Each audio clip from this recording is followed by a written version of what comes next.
कहा जाता है भगवत गीता किसी एक धर्म की नहीं है, बल्कि इसे धरती के हर इंसान को पढ़ना और समझना चाहिए ताकि वो अपनी जिंदगी में सुख, शांति व सफलता प्राप्त कर सके। भगवत गीता में कुल 18 अध्याय हैं। इन 18 अध्यायों में से कुल 700 श्लोक हैं, जो सभी के लिए पढ़ना थोड़ा मुश्किल है। इसलिए आज के इस वीडियो में हम भगवत गीता का सार और 7 महत्वपूर्ण विचारों के बारे में बात करने वाले हैं। तो चलिए जानते हैं क्या है भगवत गीता और श्री कृष्ण हमें क्या बताना चाहते हैं। क्यों व्यर्थ की चिंता करते हो, किससे व्यर्थ डरते हो, कौन तुम्हें मार सकता है। आत्मा ना पैदा होती है न मरती हैं। जो हुआ वहाँ अच्छा हुआ, जो हो रहा है वहाँ अच्छा हो रहा है, जो होगा वहाँ भी अच्छा ही होगा। भविष्य की चिंता ना करो, वर्तमान चल रहा है। तुम्हारा क्या गया जो तुम रोते हो, तुम क्या लाए थे जो तुमने खो दिया। तुमने क्या पैदा किया था जो नाश हो गया। जो लिया यही से लिया, जो दिया इसी को दिया। खाली हाथ आए और खाली हाथ चले। जो आज तुम्हारा है कल और किसी का था, परसों किसी और का होगा। तुम इसे अपना समझकर मगन हो रहे हो। बस यही प्रसन्नता तुम्हारे दुख का कारण है। परिवर्तन संसार का नियम है। जिसे तुम मृत्यु समझते हो वही तो जीवन है। एक क्षण में तुम करोड़ों के स्वामी बन जाते हो, दूसरे ही क्षण में तुम दरिद्र हो जाते हो। मेरा तेरा, छोटा बड़ा, अपना पराया, ये मन से मिटा दो, फिर सब तुम्हारा है, तुम सबके हो। ना यहाँ शरीर तुम्हारा है, ना तुम शरीर के हो। यहाँ अग्नि, जल, वायु, पृथ्वी, आकाश से बना है और इसी में मिल जाएगा। परंतु आत्मा स्थिर है। फिर तुम क्या हो? तुम अपने आप को भगवान को अर्पित करो। यही सबसे उत्तम सहारा है। जो इसके सहारे को जानता है वहाँ चिंता, भय, शोक से सर्वदा मुक्त है।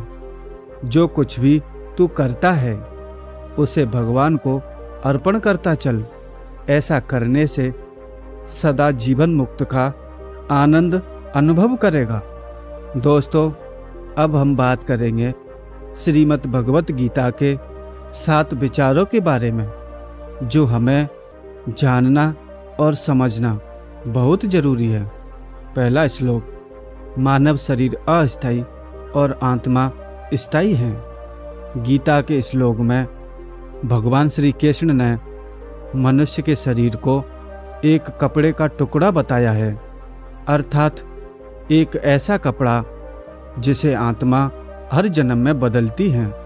अर्थात मानव शरीर आत्मा का अस्थायी वस्त्र है जिसे हर जन्म में बदला जाता है। इसका आशय है कि हमें शरीर से नहीं, उसकी आत्मा से व्यक्ति की पहचान करनी चाहिए। जो लोग मनुष्य के शरीर से आकर्षित होते हैं या फिर मनुष्य के भीतरी मन को नहीं समझते, ऐसे लोगों के लिए गीता का यह उपदेश बड़ी सीख देने वाला है। दूसरा श्लोक, जीवन का एकमात्र सत्य है वो है मृत्यु।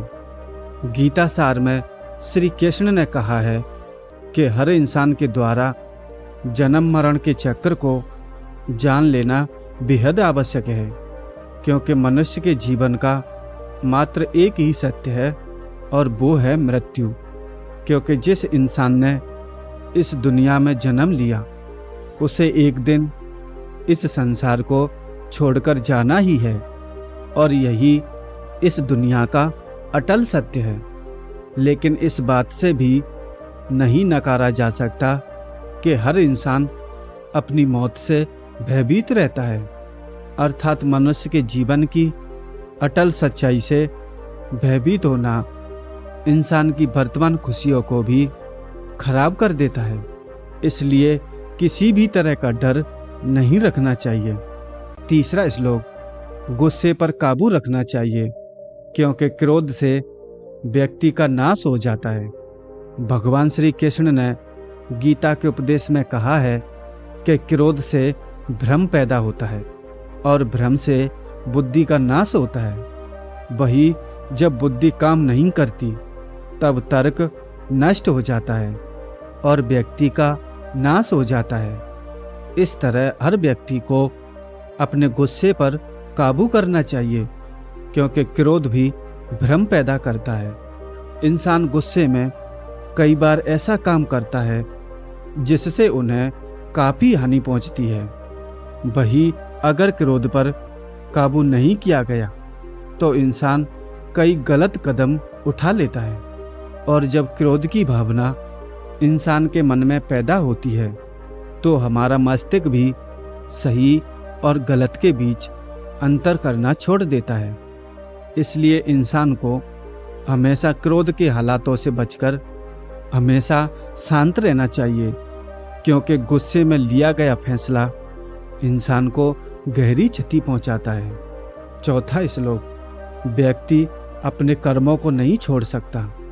श्री कृष्ण ने गीता सार में बताया है कि कोई भी व्यक्ति अपने कर्म को नहीं छोड़ सकता। अर्थात जो साधारण समझ के लोग कर्म में लगे रहते हैं उन्हें उस मार्ग से हटना ठीक नहीं है, क्योंकि वे ज्ञानवादी नहीं बन सकते। वही अगर उनका कर्म भी छूट गया तो वे दोनों तरफ से भटक जाएंगे और प्रकृति व्यक्ति को कर्म करने के लिए बाध्य करती है। जो व्यक्ति कर्म से बचना चाहता है वहाँ ऊपर से तो कर्म छोड़ देता है, लेकिन मन ही मन उसमें डूबा रहता है। अर्थात जिस तरह व्यक्ति का स्वभाव होता है वहाँ उसी के अनुरूप अपने कर्म करता है। पांचवा श्लोक, इंसान को अपने मन को काबू में रखना चाहिए।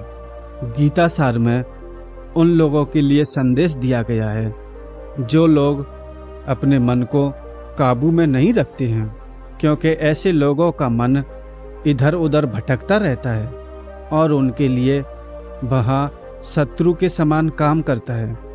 मन व्यक्ति के मस्तिष्क पर भी गहरा प्रभाव डालता है। जब व्यक्ति का मन सही होता है तो उसका मस्तिष्क भी सही तरीके से काम करता है। दोस्तों, उम्मीद करता हूँ भगवत गीता सार आपको अच्छे से समझ में आया होगा। वीडियो को पूरा देखने के लिए वीडियो को लाइक और चैनल को सब्सक्राइब जरूर करें।